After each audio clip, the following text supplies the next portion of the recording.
वनकम वंदनों स्वागतम नमस्ते सत श्रीकाल अस्सलाम वालेकुम। हेलो दोस्तों, मैं आपके प्रिय दोस्त प्रियंका सभी का स्वागत करती हूँ। आज डेट है 28 मार्च, ठीक है।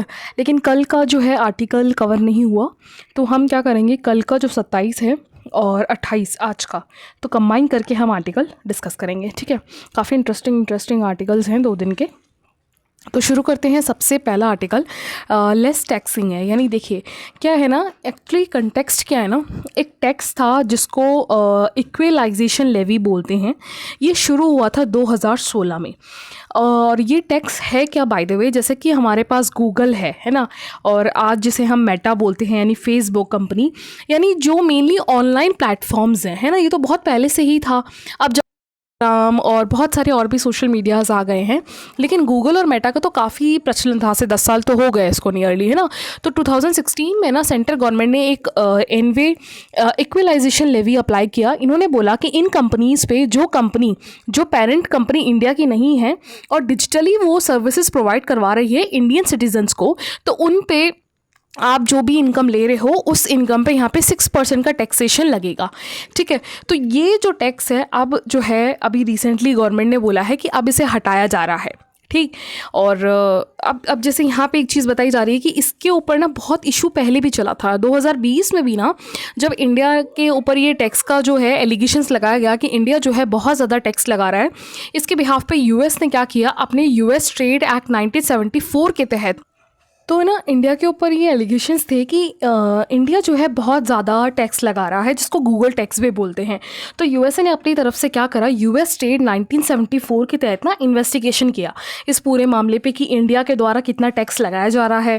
इसके अलावा अदर कंट्रीज़ के द्वारा इन डिजिटल के जो प्लेटफॉर्म्स हैं, जो सर्विसेज प्रोवाइड कराई जा रही हैं यूएसए के द्वारा अदर कंट्रीज़ में, तो डिजिटल एडवर्टाइजमेंट, स्पेशली जो एडवर्टाइजमेंट होता है डिजिटली, है ना, तो उन पर क्या क्या टैक्सेस लग रहे हैं। जब इन्वेस्टिगेट किया तो यूएसए ने ये बोला कि इंडिया का टैक्स बहुत ज़्यादा है, ठीक है। तो ये एलिगेशंस इंडिया के ऊपर लगाया गया। तो फाइनली जो है उस समय भी थोड़ा बहुत जो है अगस्त 24 में, है ना, 2% लेवी जो है कम किया गवर्नमेंट के द्वारा, है ना। और ये अब फाइनली जो है फाइनेंस बिल 2025 के तहत अब क्या कर रही है गवर्नमेंट, पूरी तरीके से इसे हटा रही है।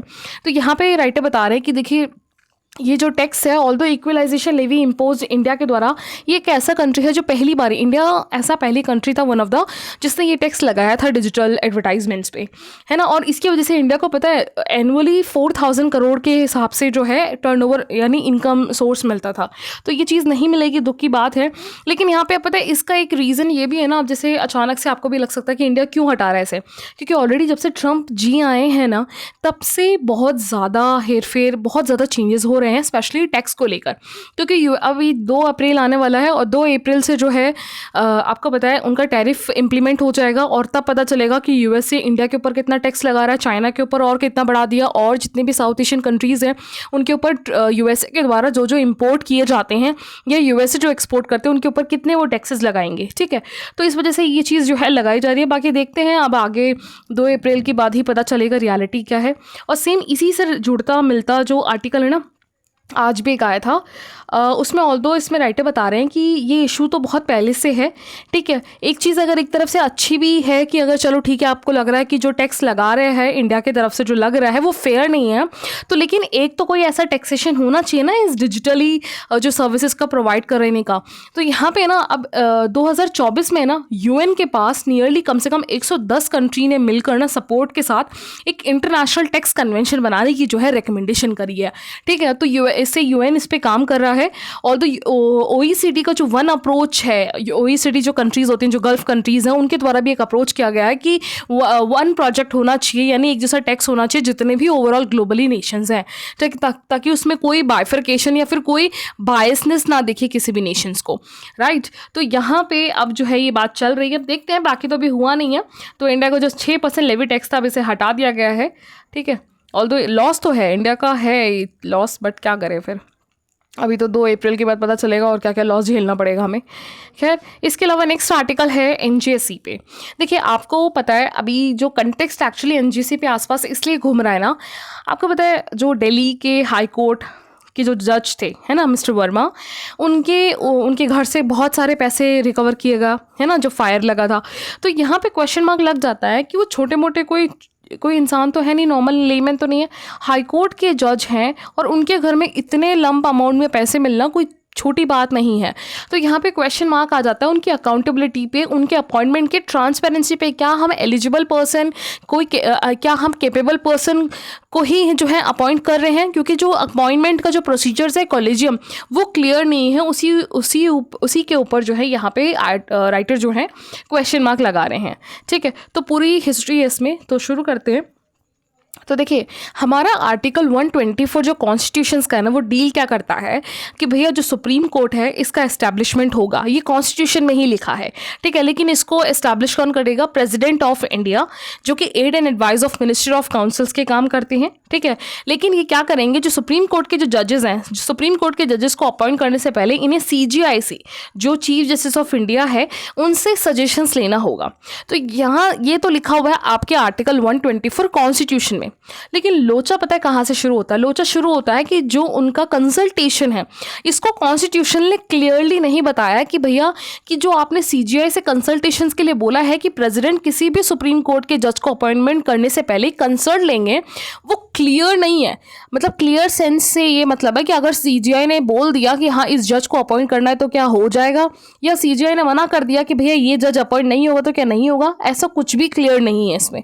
ठीक है, तो यहाँ पे एक क्वेश्चन उठा, तो ये क्वेश्चन तब भी उठा था जब असेंबली थी, हमारी कॉन्स्टिट्यूशन असेंबली। लेकिन उस समय जो हमारे मेन लीडर थे मिस्टर BR अम्बेडकर, उन्होंने साफ साफ बोल दिया, देखिए हमारा मोटिव क्या है कि सुप्रीम कोर्ट के जजेस की अपॉइंटमेंट है ना तो हम पूरी तरीके से गवर्नमेंट को देना चाहते हैं और ना ही इसके बैकडोर पूरी तरीके से सुप्रीम कोर्ट के अथॉरिटी को ही देना चाहते हैं। वो कहीं ना कहीं किसी और डायरेक्शंस में लेकर जाएगा जो कि डेमोक्रेसी नेशंस के लिए ठीक नहीं रहेगा। ठीक है, लेकिन आज का सिनेरियो क्या है? आज का सिनेरियो बिल्कुल उलट है। यानी अभी जैसे क्या है आगे पता चलेगा आपको। ठीक है, तो इसके ऊपर ना सबसे पहला केस उठा था 1981 में, सुप्रीम कोर्ट में पिटीशन केस गया था doctor the SP Gupta case. इस केस में ये फर्स्ट जज केस था। इसमें ये बोला गया था कि जो सुप्रीम कोर्ट के जजेस हैं, है ना, उनके अपॉइंटमेंट के लिए आर्टिकल 124 के तहत जो CJI से कंसल्टेशन है, इन्हें जो है सिर्फ कंसल्टेशन ना मानकर इन्हें जो है कॉन्करेंस माना जाए। कॉन्करेंस यानी उनकी सहमति मानी जाए। दैट मीन्स अगर आप जो प्रेसिडेंट जो है जो लिस्ट CJI जो जजेस की जो लिस्ट CJI को भेजेंगे तो उनका जो कहना होगा वो सहमति है, फाइनल है वो। ठीक है, तो इसको इस केस में माना गया। ऑल्दो इसको जो है बाद में सुप्रीम कोर्ट के द्वारा ही जो है इसको अप्रूवल नहीं दिया गया और इसे रिजेक्ट कर दिया गया। ठीक है, इसके बाद नेक्स्ट केस 1990 में आया, वापस सेम ही केस सेम ही इश्यू पे आया कि भैया आर्टिकल 124 के तहत CJI से जो परमिशन लेने का जो कंसल्टेशन है, क्या उसको हम कंकरेंस में ही लें या फिर हम। ठीक है, तो ये केस वापस उठा 1990s में कि क्या हमें इनकी सहमति ही माननी चाहिए। तो तब वहाँ पे जो है सुप्रीम कोर्ट ने क्या बोला, इसे कॉलेजियम सिस्टम का नाम दिया। कॉलेजियम सिस्टम में क्या होगा इसमें, जिसमें इन्होंने बोला कि चीफ जस्टिस के साथ 4 सीनियर जो है मोस्ट जजेस होंगे और वो अपॉइंट करेंगे कि कौन से नेक्स्ट जजेस आने वाले हैं सुप्रीम कोर्ट के। ऑल्दो राइटर कह रहे हैं कि ये कभी भी हमारे जो मेन कॉन्स्टिट्यूशन में वो लिखा ही नहीं था। देखिए, कॉलेजियम का एक सिस्टम है, कॉलेजियम एक आएगा NJAC यानी नेशनल जुडिशियल अपॉइंटमेंट कमीशन, है ना, आगे आएगा। देखिए, मैं एक चीज़ और बताती हूँ आपको, यहाँ पे कंप्लीट हो जाए पहले पैराग्राफ। ठीक है, यहाँ पे 1990 के आसपास सुप्रीम कोर्ट ने बोला कि नहीं भाई, हम ना कॉलेजियम को फोकस करेंगे, कॉलेजियम का फॉलो करेंगे। कॉलेजियम में क्या होगा, CJI होंगे और उसके साथ 4 मोस्ट सीनियर जजेस होंगे और ये 5 लोग मिलकर बताएंगे कि नेक्स्ट जज कौन होगा CJI का। आपको पता मेन तो CJI होते हैं, उसके बाद 3 मेनली जजेस होते हैं और भी जो वैकेंसी खाली होते हैं 3 से 5 अलग अलग जजेस होते हैं, लेकिन इनकी पावर सेम ही होती है। ठीक है, तो यहाँ पे उसके बाद क्या होता है कि 99th अमेंडमेंट करके ना गवर्नमेंट के द्वारा, याद रखिएगा ये कोई सुप्रीम कोर्ट के द्वारा नहीं, गवर्नमेंट के द्वारा क्या लाया गया, the national judicial appointment commission लाया गया, जिसमें गवर्नमेंट के द्वारा ये बात बोली गई थी कि ना जो ये सिस्टम चल रहा है किसका, कॉलेजियम का, इसमें ट्रांसपेरेंसी नहीं है। क्योंकि देखिए अब क्या होता है, अब पंगा वही हो गया कि एक तरफ से तो NJAC है ना, एक तरफ से आपका कॉलेजियम सिस्टम है। दोनों ही हमारे कॉन्स्टिट्यूशंस के रूल को फॉलो नहीं कर रहे। क्यों? क्योंकि आपको पता है हमारे कॉन्स्टिट्यूशन ने क्या बोला था, कॉन्स्टिट्यूशन में बी आर अम्बेडकर जी ने भी ये बात बोली थी कि ना तो हमें पूरी तरीके से इसकी बागडोर जो है सुप्रीम कोर्ट को देनी है, ना ही पूरी तरीके से हमें एनजेसी को देनी है। लेकिन जैसे जैसे टाइम बीतता गया अब कैसा हो रहा है, इसकी बागडोर सीजे के पास ही है, सीजीआई के पास। ऑल्दो यह 99th अमेंडमेंट करके जो है एनजेसी गवर्नमेंट लेके आई, लॉ बनाया। इन्होंने कहा जुडिशियल के अंडर में है ना, अब नेशनल जुडिशियल कमीशन जो है वो अपॉइंट करेगी कि इसमें कौन कौन लोग जो है जज बनेंगे सुप्रीम कोर्ट के। जो एनजेसी है उसके अंदर कौन कौन था जब बना था ये 99th अमेंडमेंट एक्ट के तहत, इसमें इन्होंने कहा इस कमीशन में 6 लोग होंगे। कौन कौन? द सीजीआई होगा, द 2 सीनियर मोस्ट जजेस ऑफ द सुप्रीम कोर्ट होंगे, इसके अलावा union minister of law and justice होंगे, और 2 एमिनेंट पर्सन होंगे जो गवर्नमेंट डिसाइड करेगी। ठीक है, तो ये लोग मिलकर डिसाइड करेंगे कि भैया सुप्रीम कोर्ट के जजेस कौन कौन होंगे। ठीक, तो ये जो है इस तरीके से हुआ। लेकिन अब क्या हुआ, 2015 में सुप्रीम कोर्ट ने 4:1 का रेशो में, यानी 4 जजेस फेवर में थे और 1 जजेस अगेंस्ट में थे, इसके रेशो में जजमेंट दिया। 5 जजेस की बेंच बैठी थी जिसमें सीधा सीधा बोला कि भैया जो गवर्नमेंट के द्वारा ये जो 99th अमेंडमेंट करके नेशनल जुडिशियल अपॉइंटमेंट कमीशन जो बनाया है ना 6 मेंबर्स का, ये सीधा सीधा कॉन्स्टिट्यूशन के बेसिक स्ट्रक्चर्स ऑफ डॉक्ट्रिन को जो है ये रूल आउट कर रहा है। ठीक है, ये अगेंस्ट है उसके, हमारे बेसिक स्ट्रक्चर्स में ये सब चीज़ें नहीं है, तो ये जो है अब इसको नल एंड अवॉइड कर दिया जाएगा। और रही बात, आप पूछोगे कि मैम बेसिक स्ट्रक्चर्स क्या है, तो बेसिक स्ट्रक्चर्स को सुप्रीम कोर्ट ने क्या बोला कि मैं टाइम टू टाइम जो है इसको इलैबोरेट करता रहूँगा, सिचुएशंस और केसेस के बेसिस पे डिपेंड करेगा कि बेसिक स्ट्रक्चर्स है क्या एक्चुअल में। और बेसिक स्ट्रक्चर याद रखिएगा कॉन्स्टिट्यूशन में मेंशन नहीं है, ये सब चीज़ें ये सुप्रीम कोर्ट के द्वारा बताया हुआ है, क्योंकि at the and guardian of the constitution हम किसे मानते हैं? सुप्रीम कोर्ट को, राइट। तो ये मुद्दा चलता रहा, मतलब इससे ये हो गया कि कभी सरकार तो कभी सुप्रीम कोर्ट, कभी सुप्रीम कोर्ट तो कभी सरकार, यही इशू चलता रहा। तो यहाँ पे जो राइटर है वो थोड़ा सा क्रिटिसाइज कर रहे हैं, वो कह रहे हैं कि मुझे ये सब देखते हुए ना यूएस सुप्रीम कोर्ट के एक जस्टिस थे मिस्टर हार्लान, उनके द्वारा उनके लॉ के स्टूडेंट को एक बात कही गई थी, वो बात मुझे याद आ गई। कौन सी बात? उन्होंने कहा कि I want to say you if you do not like an act of Congress we do not have much trouble to find grounds for declaring its unconstitutional. यहाँ पे कांग्रेस का मतलब है वहाँ पे लेजिस्लेटिव, ठीक है, लेजिस्लेटिव जिसको हम लोकसभा यहाँ पे कहते हैं अपना लोअर हाउस, उसको वहाँ पे कांग्रेस बोलते हैं। तो इन्होंने कहा कि अगर मान लीजिए कि आपको कोई भी लॉ सरकार के द्वारा बनाया हुआ कोई लॉ पसंद नहीं है ना, तो आप अपने मन से उसे अनकॉन्स्टिट्यूशनल कह सकते हो। तो वही बात जो है राइटर थोड़ा सा यहाँ पे व्यंग कस रहे हैं, आप समझ रहे हो, ठीक है। तो यहाँ पे अब बात आ जाती है कि it's not about the collegium system, not about the NGC. यहाँ पे बात आ गया कि जजमेंट का जो अपॉइंटमेंट है वो ही क्लियर नहीं है। सेम इसी चीज़ को जस्टिस चलमेश्वर थे, उन्होंने भी ये बात बोली कि है ना हाफ से ज़्यादा डेकेड्स हो चुके हैं, जुडिशियल अपॉइंटमेंट्स में जो है काफ़ी ज़्यादा जो है स्क्रूटिनी हुई है, सही तरीके से जो है सिक्योरिटी के बेसिस पे जजेस को जो है हम क्लियरली आइडेंटिफाई नहीं कर पा रहे हैं। पता है क्यों? अब देखिए हमें विश्वास है सुप्रीम कोर्ट के ऊपर कि वो जिन भी जजेस को अपॉइंट कर रहे हैं ऑब्वियसली वो एलिजिबल होंगे, जो भी क्राइटेरिया होगा सुप्रीम कोर्ट का बेसिक क्राइटेरिया है ना, सिटीजन हो, 35 ईयर्स से ज़्यादा हो, 10 ईयर्स का जो है एक्सपीरियंस हो जुडिशियल्स का, है ना।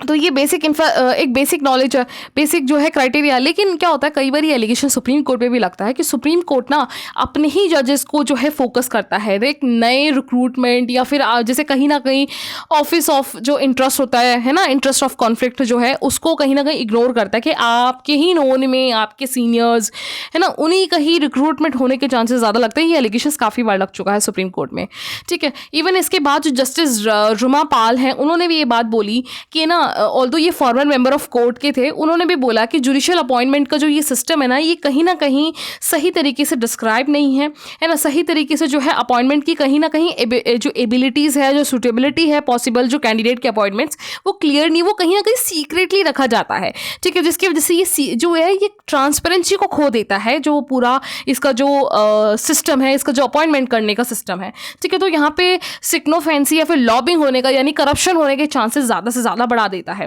सेम आपको पता है बहुत फेमस जो जजेस थे जस्टिन कुरियन जोसेफ, उन्होंने भी ये बात बोली कि वो चलमेश्वर की इस बात से बहुत ही सहमत हैं कि भैया इस कॉलेजियम के सिस्टम से क्या होता है कि काफ़ी हद तक आपके लैक ऑफ ट्रांसपेरेंसी हो जाती है, अकाउंटेबिलिटी और क्रेडिबिलिटी जो है वो कहीं ना कहीं लॉस होती है, ट्रस्ट नहीं हो पाता है, ठीक है। और कुरियन जोसेफ आपको याद है 2019 या 18 में 4-5 जजेस जो सुप्रीम कोर्ट के थे उन्होंने प्रेस कॉन्फ्रेंस किया था और सीजीआई पे एलिगेशंस लगाया था कि सीधा सीधा जो है है सीजीआई अपने मन माने से केसेस जो है कोर्ट्स के जजेस के को शिफ्ट करते हैं अपने मन मर्जी से, है ना। आपको याद होगा, अगर न्यूज़ है तो आप एक बार देखना, बहुत बवाल मचा था।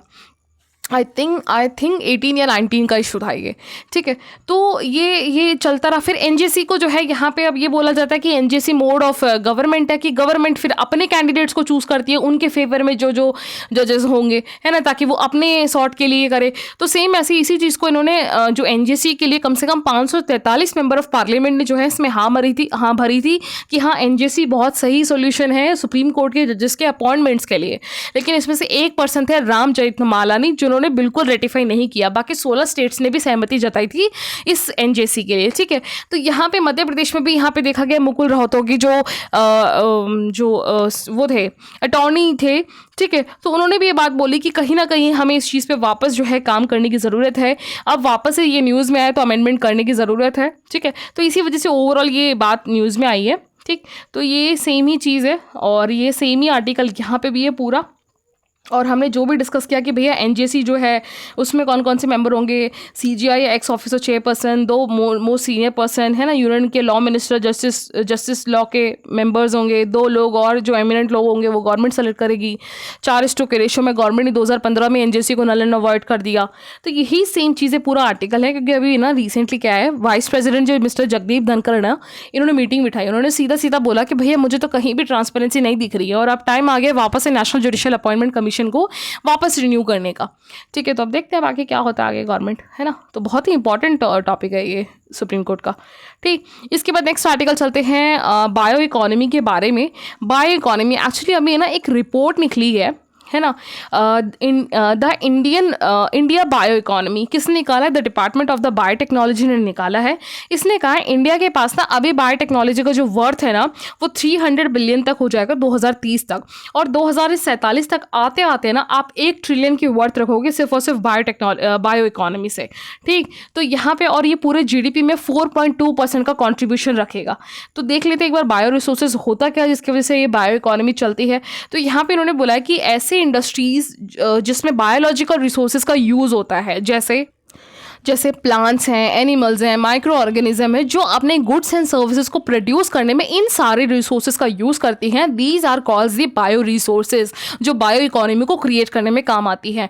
तो यहाँ पे इन्होंने बोला कि ये सेक्टर जो है मेनली हेल्थ केयर के लिए, फार्मास्यूटिकल्स के लिए, एग्रीकल्चर सेक्टर्स के लिए बहुत ही बड़ा एक योगदान है, ठीक है। इसके अलावा इन्होंने बोला है बायो रिसोर्सेज में हम जैसे प्लांट्स हैं, माइक्रो ऑर्गेनिज्म है, उसी में रिन्यूएबल, रिलेटिव चीप और लोकली अवेलेबल जो नेचुरल प्रोसेस है उससे हम इस इकोनॉमी को और भी आगे जो है बढ़ा सकते हैं, ठीक है। तो यहाँ पे जैसे इन्होंने बोला फॉर एग्जांपल के लिए अगर आपको और इजीली समझने के लिए बोले तो जैसे कि एथेनॉल है ना, एथेनॉल ब्लेंड करना पेट्रोल में अभी तो 5% के आसपास ब्लेंड किया जा रहा है, इसको और आगे बढ़ाने की कोशिश है गवर्नमेंट की। तो यहाँ पे अभी एथेनॉल का जो ब्लेंड है वो किससे निकलता है? एथेनॉल ब्लेंड ये शुगर से निकलता है। इसके भी अलग अलग जनरेशन होते हैं, जनरेशन 1, जनरेशन 2, जिससे एथेनॉल्स निकाले जाते हैं। फूड क्रॉप्स जो होते हैं उनको सड़ा के, है ना, जैसे कॉर्न है, इसके अलावा शुगर केन है और भी बहुत सारे वेजिटेबल्स हैं जिनसे जो है ये एथेनॉल निकाला जाता है। तो ये बायो रिसोर्सेज हो गया ना। तो इसी चीज़ को और बढ़ावा देने के लिए यहाँ पे काम किया जा रहा है और यहाँ पे सिंथेटिक बायोलॉजी को इन्वॉल्व करने की जो है यहाँ पे गवर्नमेंट काम कर रही है, ठीक है। तो ओवरऑल यहाँ पे अगर एक बार स्टेट वाइज देख लें तो जो सबसे इंपॉर्टेंट डेटा वो ये है कि सबसे ज़्यादा 5 स्टेट्स ऐसे हैं जो सबसे ज़्यादा आगे हैं। महाराष्ट्र, कर्नाटक, तेलंगाना, गुजरात और आंध्र प्रदेश है, ठीक है। 2/3 ऑफ जो बायो इकोनॉमी वो इन्हीं स्टेट से सबसे ज़्यादा आता है, ठीक है। और ये टेबल आप प्लीज़ एक बार याद कर लीजिएगा, ठीक है। और ये डिपार्टमेंट याद रख लीजिएगा किस डिपार्टमेंट के द्वारा ये रिपोर्ट निकाली हुई है। मेंस के लिए तो है, प्रीलिम्स के लिए भी सीधा सीधा आ सकता है ये, ठीक है। तो और इसके अलावा आपको पता है अभी 2024 में भी गवर्नमेंट के द्वारा जो है bio E3 policy, biotechnology for economy and environment employment लाया गया था, जिसमें उन्होंने बोला कि हमें बायोटेक्नोलॉजी के थ्रू इकोनॉमी के प्रोसेस को आगे बढ़ाना है, ठीक है। इसका मेन यही था कि हमें बायो मैन्युफैक्चरिंग को बढ़ाना है, इसके रिसर्च एंड डेवलपमेंट को इंडिया में लेके आना है, इसके कटिंग एज जो टेक्नोलॉजी है ताकि कम कॉस्ट पे हम ज़्यादा से ज़्यादा बायो बेस्ड जो केमिकल्स हैं, जो एंजाइम्स हैं, जो फंक्शनल फूड्स हैं, प्रिसेशन जो बायो एपेटाइट्स है, मरीन स्पेस टेक्नोलॉजी, इन सब का यूज़ करके हम ज़्यादा से ज़्यादा इस बायो रिसोर्सेज को आगे बढ़ाएं, ठीक है। तो यही क्राइटेरिया में है आगे, ठीक। इसके अलावा नेक्स्ट आर्टिकल है, देखिए मार्टियन डस्ट क्या है। मार्टियन मतलब यानी मार्स में रहने वाले। एक्चुअली क्या है आपको पता है, नासा ना अब कुछ ही इसी डेकेड के अंदर यानी 2030 तक आते आते वो मार्स में अब इंसान को भेजने की प्रैक्टिस कर रहे हैं, ठीक है। इनका पूरा आइडिया है। अब इशू क्या है इसमें, इशू ये है ना कि मार्स हर 3 साल में, है ना, हर 3 साल में यहाँ पे एक डस्ट स्टॉर्म उठता है जिसको हम मार्टियन डस्ट कहते हैं। अब इशू ये है इस मार्टियन डस्ट से ना जो इंसान को जो लंग्स है ना उसमें ये बहुत बड़ा एक डिजीज़ क्रिएट कर सकता है, स्पेशली रेस्पिरेटरी डिजीज़ कर सकता है, लंग्स के इन्फेक्शंस हो सकते हैं। और अब सबसे बड़ी बात, जो नासा इंसान को भेज रहे हैं वो कम से कम 1 साल के लिए भेज रहे हैं कि 1 साल तक तो आपको रुक के आना पड़ेगा ताकि वहाँ के एनवायरनमेंट, वहाँ के सब कुछ हमें देखना होगा। तो 1 साल तक आप बिना हेल्थ मेडिसिन जो फैसिलिटीज़ आपको अर्थ में मिलती है वो तो मार्स में नहीं मिलेगी ना, और अचानक से आप आ भी नहीं सकते तुरंत। तो उसी ये एक बहुत बड़ा चैलेंज बना हुआ है जिसके बारे में अभी जियो हेल्थ करके एक मंथ जर्नल है जो कि पोटेंशियल हेल्थ इम्पैक्ट ट्रीटमेंट करके यूएसए में कैलिफोर्निया के द्वारा, लॉस एंजलिस सदर्न कैलिफोर्निया के द्वारा यहाँ पे पब्लिश किया गया है, ठीक है। तो इन्होंने बताया कि नासा और चाइना की जो चाइनीज मैन स्पेस एजेंसी है, इन दोनों के द्वारा मिलकर ये प्लान है कि ह्यूमन को जो है अब इन प्लैनेट्स पे भेजना है, ठीक है। तो यहाँ पे आपको अगर बेसिक एक इन्फॉर्मेशन बता दूँ तो यहाँ पे मार्शियन यानी जैसे अर्थ का 365 दिन पूरे साल का होता है, तो ऐसे ही मार्शियन का 686.98 अर्थ डेज होता है इसका, ठीक है। तो यहाँ पे हर 3 साल में ऐसे डस्ट स्टॉर्म्स आते हैं, तो आपको ये चीज़ आइडेंटिफाई करनी पड़ेगी हमें क्या क्या सेफ्टी लेके चलने की ज़रूरत है, ठीक है। तो अब इशू ये है ना, एक तो पता है क्या, डस्ट का जो साइज़ है ना वो बहुत छोटा है, ठीक है। अब इसके जैसे हमारे बाल है ना उससे भी बहुत छोटा है ये, इसी वजह से जैसे कि हमारा PM 2.5 जैसे हम पोल्यूशन में पढ़ते हैं एयर में, वो इसीलिए तो डेंजरस है ना क्योंकि उसका साइज़ बहुत छोटा है, बहुत μm जो है इसका 2.5 यानी बहुत ईजिली वो आपके बाल से भी छोटे होने की वजह से बहुत ईजिली इनहेल कर सकते हैं हम अपने लंग्स में। तो ये एक बहुत बड़ा इशू बना हुआ है यहाँ पे। और तो यहाँ पे राइटर एक सजेशन ये दे रहे हैं कि हमें ये करना होगा, इससे रिलेटेड क्या होगा, जो भी मार्टियंस हैं यानी जो भी वहाँ जाने वाले हैं मार्स में, उन्हें आपको विटामिन C की टैबलेट्स देनी होगी, है ना, क्रोमियम, ताकि एक्सपोजर हो सके उसका इजीली, और थायराइड डिजीज़ को पहले से ही जो है उन्हें एडवांस हमें टेक्नोलॉजी देकर उन्हें जो है उनके इम्यून को बढ़ाना होगा। क्योंकि अब डस्ट के लिए भी जो है self cleansing space units, air filters, electrostatic repulsion devices, ठीक है, ताकि डस्ट पार्टिकल्स को मूव किया जा सके। तो इसके थ्रू हम अभी कर सकते हैं। बाकी ऐसा कोई और नया कोई आविष्कार या कोई नया इनोवेशन तो नहीं हुआ, लेकिन चैलेंजेस हैं और इंसान की फितरत है कि जैसे जैसे चैलेंजेस आते हैं वो उससे उभरता है, उससे नए रिसर्च करके इनोवेशंस के आगे लाके फिर एक टाइम ऐसा आएगा कि ये इशू भी हमारे लिए बहुत बड़ा इशू नहीं रहेगा, ठीक है। खैर नेक्स्ट आर्टिकल जो है यहाँ पे है डेटा प्रोटेक्शंस का। एक्चुअली मुद्दा क्या है मैं बता देती हूँ।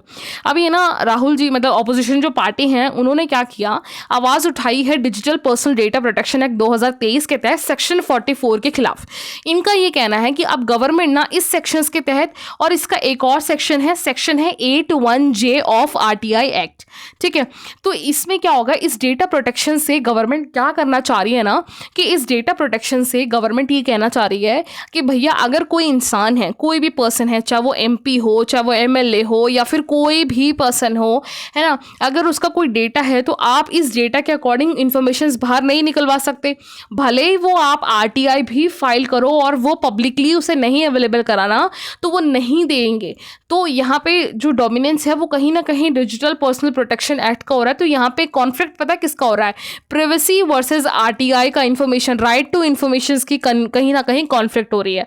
तो यहाँ पे अपोजिशन के द्वारा ये वॉइस रेज किया गया है कि कहीं ना कहीं आपका ये सेक्शन 44 क्लॉज 3 ऑफ DPDP जो एक्ट है ना, ये आपके RTI को कहीं ना कहीं साइड कर रहा है। अब मान लीजिए कोई MP है, ठीक है, कोई MP मेंबर ऑफ पार्लियामेंट, उन्होंने बहुत घपले किए हैं और हम उनसे इन्फॉर्मेशन मंगवा रहे हैं इलेक्शंस के टाइम पे कि भैया आप अपने सारे लाइबिलिटीज़, आपके जो भी जायदाद है, ज़मीन है, आपके पास नेटवर्थ जो भी है, आप उसको पब्लिकली करो। और वो पर्सन ये कह रहा है कि ये तो मेरा राइट टू प्राइवेसी और act DPP act section 44 clause 3 के तहत मैं तो नहीं बताना चाह रहा क्योंकि ये मेरी पर्सनल चीज़ है। तो भैया आपका ये सेक्शन 8 ऑफ RTI एक्ट तो साइड हो गया ना, साइड किनारा हो गया। तो ये मिसयूज़ होने के ज़्यादा से ज़्यादा चांसेस है, जिसके ऊपर कंसर्न रेज किया है ऑपोजिशन पार्टी ने, ठीक है। ऑल्दो ये मेंस ओरिएंटेड क्वेश्चन ज़्यादा आता है ऐसे क्वेश्चंस पे, लेकिन आपको फिर भी प्रीलिम्स के लिए अगर स्टेटमेंट आ गया तो ठीक है, कंटेक्स्ट समझ में आ गया ना आपको। तो ये तो हो गया आपका टेक्स्ट वाला। इसके अलावा यहाँ पे एक आर्टिकल है कि देखिए अभी ना काफ़ी टाइम से आपने देखा होगा, कोटा ही नहीं बहुत सारे एरिया में से स्टूडेंट्स के द्वारा एग्जाम्स को लेकर, बहुत सारी चीज़ों को लेकर सुसाइड बहुत फ्रिक्वेंटली बढ़ रही है। तो यहाँ पे एनसीआरबी की डेटा के अकॉर्डिंग 2022 में कम से कम 13,000 स्टूडेंट्स तो जो हर साल डेथ कर रहे हैं सुसाइड से। ठीक है, तो ये डेटा बहुत डरावना है। तो ऑल्दो राइटर बता रहे हैं कि ऑल्दो यहाँ पे सुप्रीम कोर्ट ने लेट ही सही, लेकिन अब एक टास्क फोर्स जो है रेडी किया है। अब ये टास्क फोर्स में जो मेंबर्स होंगे वो पूरा सर्वे करेंगे। ठीक है, क्या क्या रीजंस हैं, पूरा कॉम्प्रिहेंसिवली पूरा जो है सर्वे किया जाएगा। इसके क्या सॉल्यूशंस हो सकते हैं, क्यों हो रहा है, इसके क्या क्या रेपरकशन है, बहुत सारी चीज़ें जो है अब आने वाले टाइम पे होगी। ठीक है, तो यहाँ पे ऑल्दो कह रहे हैं कि बहुत ज़्यादा पहले से जो ये केसेस हैं ये काफ़ी बढ़ गया है, लेकिन देर ही सही, लेकिन फिर भी एक्शंस उठाए गए हैं। इसी चीज़ पे बाकी बोला गया है, मीन्स ओरिएंटेड है, फ्री में नहीं आएगा ये। ठीक है, इसके अलावा नेक्स्ट आर्टिकल है एक, ये भी मेंस ओरिएंटेड है।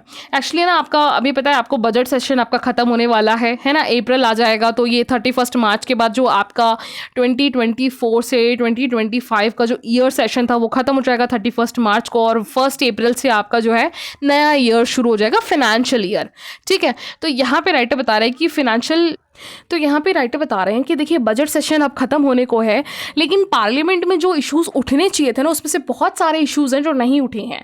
तो इसमें कम से कम 5-6 इश्यूज वो बता रहे हैं, कौन कौन से हैं देख लेते हैं। सबसे पहला रोड एक्सीडेंट के बारे में बता रहे हैं कि पिछले 5 साल में कम से कम 8 लोगों की डेथ जो है ना हाईवे में एक्सीडेंट से हुए हैं। ठीक है, और यहाँ पे पार्लियामेंट पूरी तरीके से उन्होंने बताया कि फेल हुआ है अपने रोड एक्सीडेंट्स की जो इश्यूज को उसे एड्रेस करने में, 50% टारगेट भी अचीव नहीं किया है। तो देखिए एक चीज़ मैं बात बता दूं, ये पूरा मेंस का ओरिएंटेड है। तो आपको ना सीधा सीधा मेंस में लिखते टाइम ना एकदम हार्श हो के हमें नहीं लिखना, चाहे वो पीसीएस हो, चाहे वो आपका यूपीएससी हो, या फिर कोई भी एग्जाम आप दे रहे हो, आप ब्यूरोक्रेट बनने जा रहे हो। तो आप कभी भी याद रखिएगा, गवर्नमेंट को आप जो है पॉलिसीज के थ्रू जो है आइडियाज़ के द्वारा उन्हें आप अपने काम से उनको सजेशंस दोगे। तो आप ना ऐसा नहीं पता चले आप एक्टिविस्ट के द्वारा एनजीओ के जैसे आप बताने लग जाओ ये सरकार ये काम कर रही है, सरकार इस पर ध्यान नहीं दे रही है, गलत कर रही है फलाना पार्टी, ऐसे कभी नहीं बोलना। क्योंकि आपका काम यहाँ पे सजेशंस देना है, कमिटीज़ बनाना है। एट द एंड सिर्फ आप जैसे अगर आप IAS IPS भी बन गए तो पूरे टाइम पब्लिकली थोड़ी काम करोगे, ऑफिस वर्क भी करोगे आप, है ना। आपसे रिपोर्ट्स मांगी जाएंगी आपसे, है ना। आगे फर्दर जब आप कैबिनेट सेक्रेटरी या एडिशनल सेक्रेटरी, जॉइंट सेक्रेटरी जैसे आपकी पोस्ट बढ़ेगी, आपका काम बहुत अलग हो जाएगा, है ना। तो वहाँ पे आपके सजेशंस, जैसे हम गड़गल कमेटी पढ़ते हैं, बहुत सारे कमिटीज़ पढ़ते हैं, है ना, ये सब सिविल ब्यूरोक्रेट्स ही तो रहे हैं। तो यहाँ पे इसीलिए हमें इश्यूज़ को समझना है, हमें इस पर्सपेक्टिव से देखना है कि हम अगर ब्यूरोक्रेट बने तो इसका सोल्यूशन क्या हो सकता है। ठीक, तो ये मेंस ओरिएंटेड है, तो इसको थोड़ा सा मोड़ लिया। अब ये देखिए, ये तो राइटर हैं, ये तो बिल्कुल सीधा सीधा बोल सकते हैं क्योंकि इनका काम है। लेकिन जो हम पढ़ रहे हैं हमें इनकी कमी को लेना है और उसको उस तरीके से बताना है जिस तरीके से एक ब्यूरोक्रेट को बताना होता है, राइट। इसके बाद सेकंड जो टॉपिक है वो सेकंड जो इन्होंने पॉइंट बताया है वो है rehabilitation for the acid attack. आपको पता है पिछले 11 साल में कम से कम ना 200 वुमेन्स के ऊपर भी जो है एसिड अटैक हो चुके हैं। बहुत ही हीनियस क्राइम है ये। और यहाँ पे जो है 18 साल से बिलो जो लड़कियाँ हैं उन पर ज़्यादा अटैक्स हुए हैं। ऑल तो 2015 से जो है यहाँ पे कोर्ट के द्वारा काफ़ी ऑर्डर्स पास किए गए हैं। स्पेशली ये भी पास किया गया है कि जो भी एसिड अटैकर्स होंगे उनके जो मेडिकल चार्जेस होंगे वो सब फ्री होगा और उनको 5 लाख रुपए दिया जाएगा एज अ कंपनसेशन। तो लेकिन राइटर यहाँ पे क्रिटिसाइज कर रहे हैं कि क्या ये इनफ है उन एसिड अटैकर्स के लिए। ठीक है, तो ऐसे इश्यूज़ को यहाँ पे नहीं उठाएगा सुप्रीम पार्लियामेंट में। और उसके बाद आप ब्लड ट्रांसफ्यूशन, देखिए थैलेसीमिया ना एक डिजीज़ है। थैलेसीमिया पता है क्या होता है कि जैसे ना इंसान का फेस ही ना बहुत, जिसको थैलेसीमिया होता है ना उनके जो ब्लड्स होते हैं ना, जैसे हमारे ब्लड में क्या होते हैं, रेड ब्लड सेल्स होते हैं, वाइट ब्लड सेल्स होते हैं, है ना। और इसके अलावा जो आपका क्या बोलते हैं प्लेटलेट्स होते हैं, ये तीनों चीज़ें होती हैं, है ना। और आपका ब्लड देखना उसमें हीमोग्लोबिन भी होता है और रेड कलर का इस तरीके से होते हैं आपकी जो पार्ट्स होते हैं ब्लड्स के, है ना, उसके पार्टिकल्स। लेकिन जिनको थैलेसीमिया होता है ना उनका ब्लड इस तरीके से ना होकर चपटा बहुत क्लोटेड के फॉर्म में हो जाता है। ठीक है, तो उनके जो फेसेस हैं उनका मुंह सूज जाता है, बहुत अजीब अलग ही हो जाता है। ये बहुत बड़ा इशू है। और इसमें क्या होता है कि आपको ब्लड को प्योरीफाई करवाना होता है। तो यहाँ पे बताया जा रहा है कि नियरली आपको आपको पूरे साल कम से कम 14 मिलियन यूनिट्स ऑफ ब्लड हर साल चाहिए, लेकिन आपके पास सिर्फ और सिर्फ 7 मिलियन है और 7 मिलियन का आपके पास यहाँ पे शॉर्टेज है। तो ऐसे इश्यूज़ को यहाँ पे एड्रेस करने की बहुत ज़्यादा ज़रूरत है, जिस पे हमने नहीं किया है। इसके अलावा स्कूल ट्रांसपोर्ट के लिए यहाँ पे रेटे बता रहे हैं कि देखिए 2021 में ना 2 में से 1 व्हीकल्स जो स्कूल ट्रांसपोर्ट है उसमें कोई जो ड्राइवर्स होते हैं, जो स्पीड कंडक्टर्स होते हैं, स्पेशली जो गाड़ी चलाने वाले, उनके पास कोई सीट बेल्ट ही नहीं है। 4 में से शायद ही 1 पेरेंट्स जो है ये चेक करते हैं जो बसेस हैं जो स्कूल के लिए जाते हैं उसमें कोई जीपीएस है या फिर सीसीटीवी फुटेज लगा हुआ है नहीं लगा हुआ। और मोस्टली इंडिया में यहाँ पे देखा गया है कि जो एक्सीडेंट होते हैं उसमें से बहुत मेजरली स्कूल वैन्स बहुत होते हैं, स्कूल बसेस बहुत होते हैं। तो कहीं ना कहीं सेफ्टी की जो अश्योरिटी है वो बहुत ज़्यादा पुअर है यहाँ पे, ठीक। इसके अलावा ड्रग एडिक्शंस की बात करे गए हैं। इन्होंने कहा स्पेशली जो पुअर चिल्ड्रंस होते हैं उनकी फ्रीक्वेंसी पिछले 2022 तक 1.5 करोड़ बच्चे ऐसे हैं जिनकी एज 10 से 17 साल की उम्र है और जो सबसे ज़्यादा ह्यूजली ड्रग कंज्यूम करते हैं। और ड्रग भी देखो आप किस टाइप का है।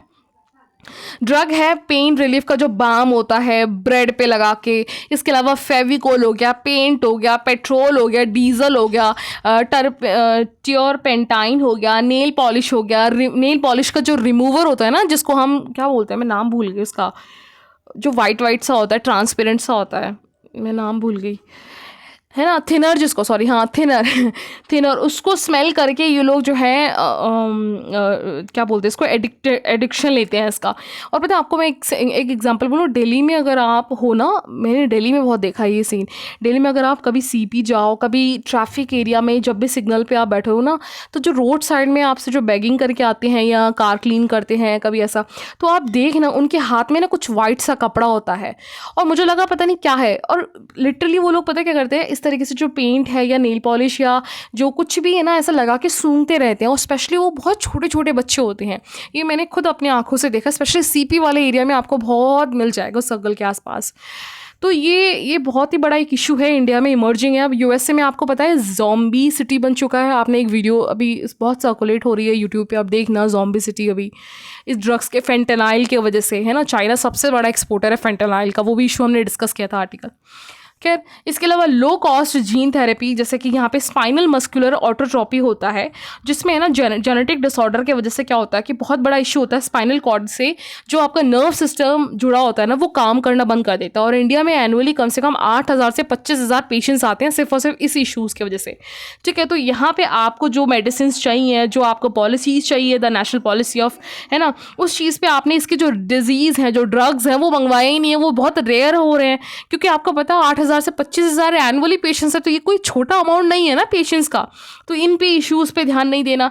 इसके अलावा क्राइसिस ऑफ प्लास्टिक पोल्यूशन, यहाँ पे सीपीसीबी ने भी बोला है कि इंडिया हर साल ना कम से कम 3.5 मिलियन जो है टन ऑफ प्लास्टिक हर साल करता है और इनके रिसाइकल में 50% भी जो है रिसाइकल नहीं होता। स्पेशली अगर आप बात करोगे रिवर्स, ओशंस, ये सब चीज़ें जो है एयर पोल्यूशंस में प्लास्टिक की वजह से ही ज़्यादा पोल्यूटेड हो रही हैं। और अगर आपका जीता जागता एग्जाम्पल बोलूँ तो अभी जो यमुना रिवर पे अभी आपने देखा होगा फॉर्म जो है बनने लग गया था वाइट कलर के, उसको कुछ फ्लिच करके कुछ बोलते हैं, क्योंकि उसमें क्या होता है सल्फेट का अमाउंट जो केमिकल फैक्ट्री से निकलने वाले जो डाई करने वाले जो फॉस्फेट, जब सल्फेट और फॉस्फेट जो अमाउंट बहुत ज़्यादा हो जाता है ना, तो फॉर्म क्रिएट हो जाता है पानी में। क्योंकि क्या होता है कि ये लोग जो डाइंग करते हैं ना उसमें फॉस्फेट यूज़ किया जाता है।